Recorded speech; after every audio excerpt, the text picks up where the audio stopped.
You Right. only Oh, get and then taxed also 15%. It's the 15% of the profits, not the 13% of the principal. right. Also, first gen corporate. He says this is not tax advice. Okay, perfect. we gotta cover all the bases over here. Right, right. All Talk right. to your CPA. Yeah, your CPA will give you more details, but that's pretty much what it is. Yeah, it's not tax advice.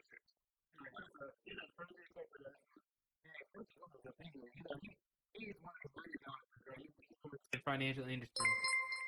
Mm-hmm. Oh, got another subscriber. Shout out to the new subscriber. Um, First Gen Corporate says that banks have a stringent requirement for reserves. I know some banking regulations, once it's imposed, few stablecoin would survive. Is Terra a good candidate? Yeah, so Terra's a good candidate, I would say. They're still trying to do regulations, but so far they're treating it just like property. And I don't really see. I know that a lot of banks want to attack stable coins. They hate stable coins. But what's really going to happen is that they're going to have to integrate themselves into. They're going to have to integrate stable coins into their own banks. Bank of America is eventually going to have to start using USDT, and there's another one called TUSD. There's so many stable coins. There's like 30 stable coins that are worth over $500 billion. So there's so many stable, so much money right now. So they're going to have to use this technology. I know they're going to probably try to get some what do you call them, regulators and lawyers, some lobbyists to try to fight against crypto, but crypto is difficult to fight against because it's decentralized. These cryptos. So other people, so that means that, okay, let's say you attack this company and you try to cancel it or something. First of all, it's going to be very difficult to cancel it because it's just a company that's creating an asset like any other company. And number two, because crypto is decentralized, people can go to different countries and then sell you these protocols to Americans. It's open, just like the internet, just like you can do whatever you want on the internet, as much as legal. The same way you can do it with finances and money. And it benefits these a lot of people that are a lot of the lobbyists, a lot of the people that are advising the regulators, or a lot of people that are advising the senators and the congressmen, they use crypto themselves. So they don't want to mess up their own money train just because Bank of America says that they don't like it. Now, generally, yeah. Yes. Let me address the chat right quick. Thank you so much, Mrs. 𝘰𝘰𝘯𝘕, for coming through and doing well. Hope you're doing well. Virgin Corporate says the brand name when it comes. This is I'm the brand name when it comes to my investments. These little ones seem too risky. Let's see, and you get taxed each time. Okay. It depends what your risk tolerance is. That's why I said go look at all these papers. If you look at all the papers and you read them, you see that it's actually pretty stable. The amount of risk is extremely low. And the return based on your risk is just crazy. You never get anything close to 20% at any bank everywhere. Even the S&P 500 on average returns about 7% to 10% a year, while this returns pretty much 19 to 20% every year guaranteed. So right. Definitely do your research, read the white papers, read the documents. But once you read the documents and read the white papers, don't just take my word for it. Pretty much is what I'm saying. I want you to read the documents, and once you read it, you realize that okay, this is actually pretty stable. It's a pretty stable coin. I can even let me see. I can even go historically, and you see that it's about $1. Let me share my screen for 1 second. Yeah, go ahead. So this one is called UST.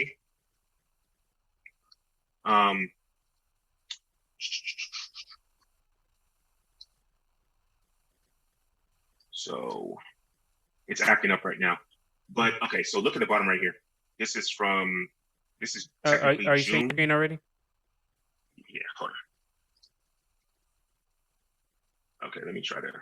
Here we go. You can see it? Hold on, it put me in the full screen. Give me 1 second.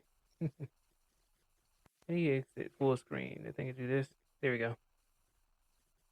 Yeah, so you can see this protocol has been active since where is it?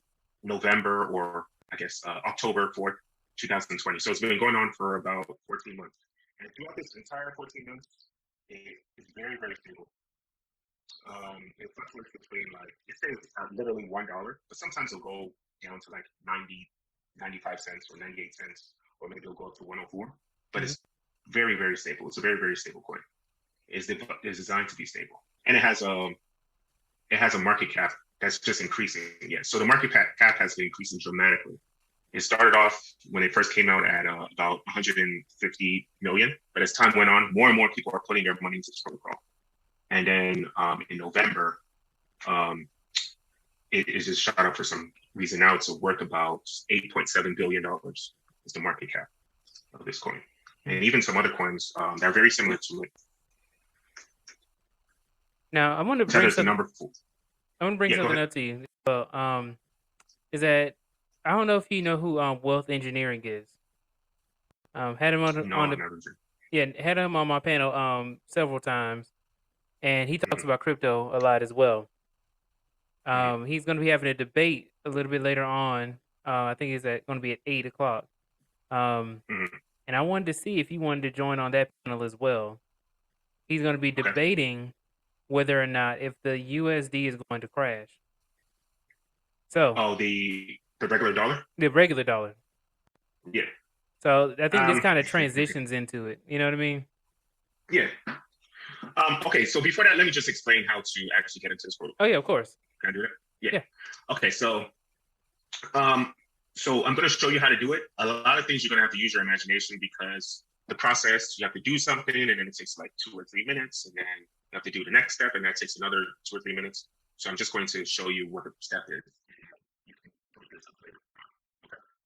So first, I'm going to start off with this is Cash App. So right now I'm in Cash App. And what I do is I go to the bottom right here, and I click this B button. This B button means Bitcoin. I buy about as much Bitcoin as I want. Let's say I buy $10 worth of Bitcoin. I hit next. It's going to use your security or Face ID. And then it's going to charge you a fee of about 2%? It charges you about a 2% fee. And then I click confirm. I'm not going to confirm right now. Then, in fact, let me buy it for why not ball out, you know? Right now. So I just bought $5 just to show you how it works. Right. I confirm it. Shout out to Cash App. Their stuff takes actually very, very fast. It only takes about 10. Okay, look at that. It took about 10 seconds. So right now, it charged me about 2 or 3%. So right now I have $4.85 in my account. What I do is, if I want to send it to, so I then have to send it to my I then have to send it to Terra.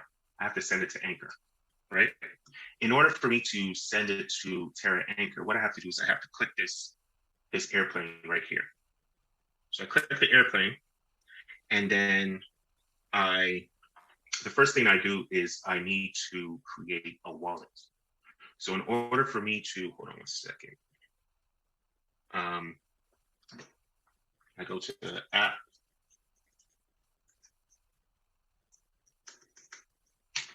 Right there. And then I click this right now.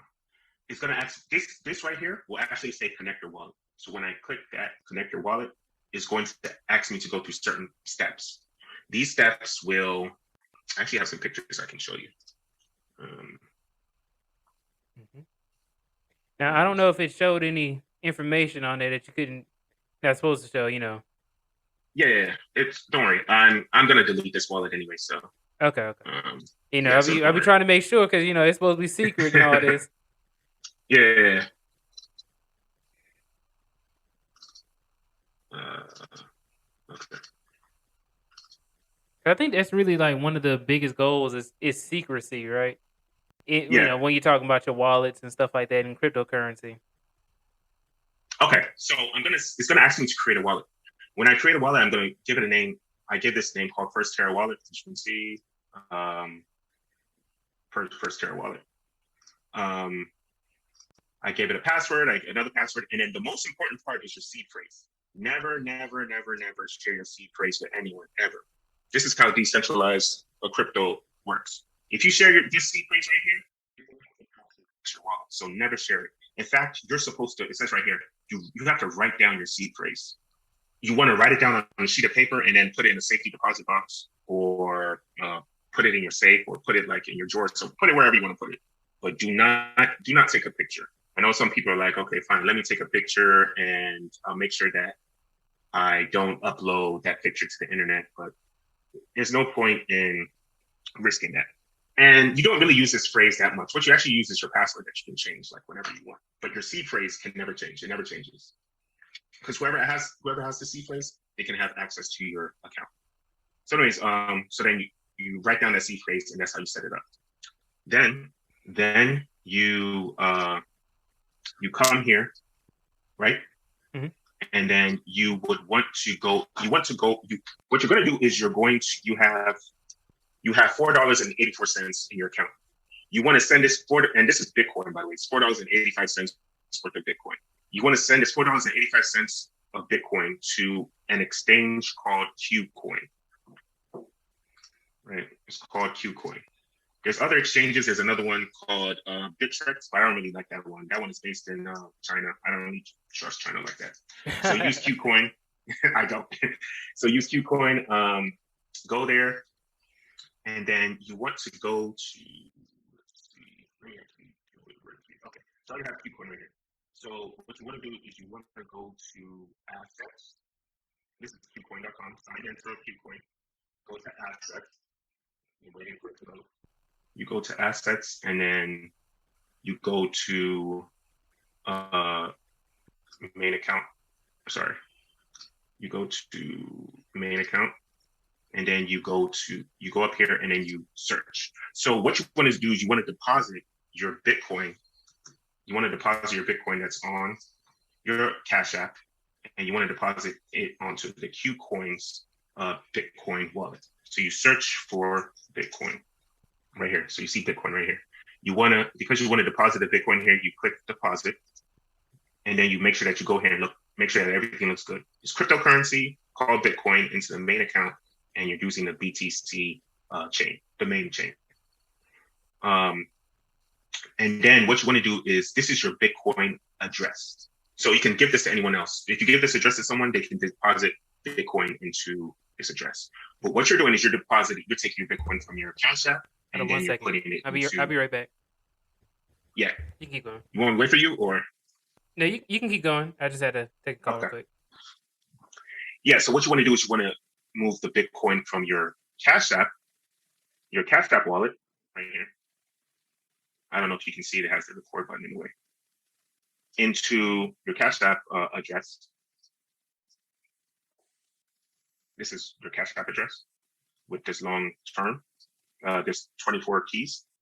You want to send it from your Cash App address into your KuCoin address. Make sure that they're both Bitcoin wallet addresses. Now, the fastest way to do this is to actually use a QR code.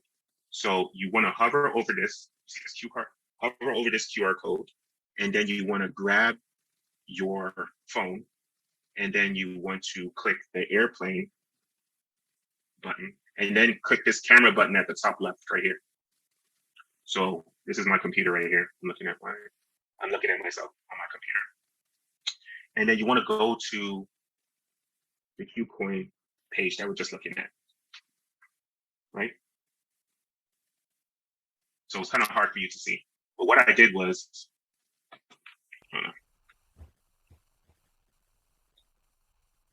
you can see that, right? Yes, I can see it now. What I did was I went to this page. Hold on, let me do it like this. This will be a little bit easier. There we go. So this is my phone in my left hand, and then my computer in my right hand. And then I hovered over this, and then I exposed that QR code to my phone. Mm-hmm. So once that QR code gets to my phone, then I can, see, it automatically gets that address 39A, starts with 39A. 39A on my phone is the same address as 39A on my KuCoin wallet account. So then I'm going to send this $5 to my KuCoin. Unfortunately, hey Ben, do you mind zooming in? Because it's small if you have the phone on. You know what I mean? Yeah. Where do you want me to zoom in? Talking about on the webpage. Okay. Yeah. So let's see. Okay, you see the addresses are the same. Okay. 39 blah blah blah blah blah. 39A999. This is on my phone. This is on the KuCoin app. Mm-hmm. Okay. Can you see that? Is that easier to see? Yeah, I can see it now. Okay. So what I'm going to do is I'm going to type exactly the amount of Bitcoin that I have. I'm going to try to send all of it. Unfortunately, it doesn't let you automatically send. Yeah, make sure that it has the B symbol at the front. 0.000100045, and then I hit send. Yeah, that's weird. Why doesn't it just automatically just? I know it's very annoying, but yeah, you got to make sure you don't put your pin on screen. I know, right?